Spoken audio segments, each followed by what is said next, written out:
got the TK replacement button, but it's a US soft touch. It has the US rails. Technically EPCO.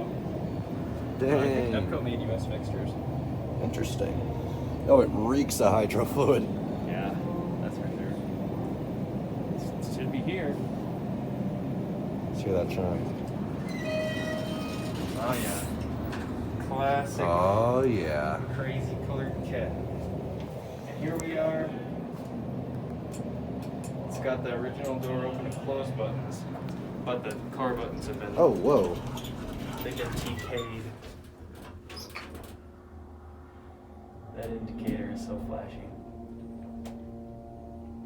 Even on.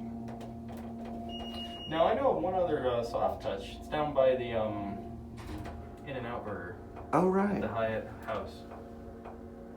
Yeah, these are the TK replacements. They don't light up if you're. I think they lit up before. Just take a look. I'm kind of curious what it looks like. See what the second floor is. Nothing much. Oh weird. What is it?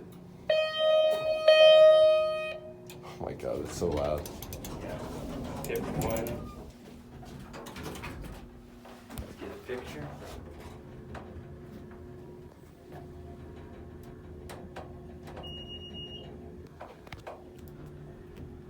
That's just an indicator. The call cancel button works though. Soft touch is really rare. I mean, just in Yeah. general, actually. I think it's really rare.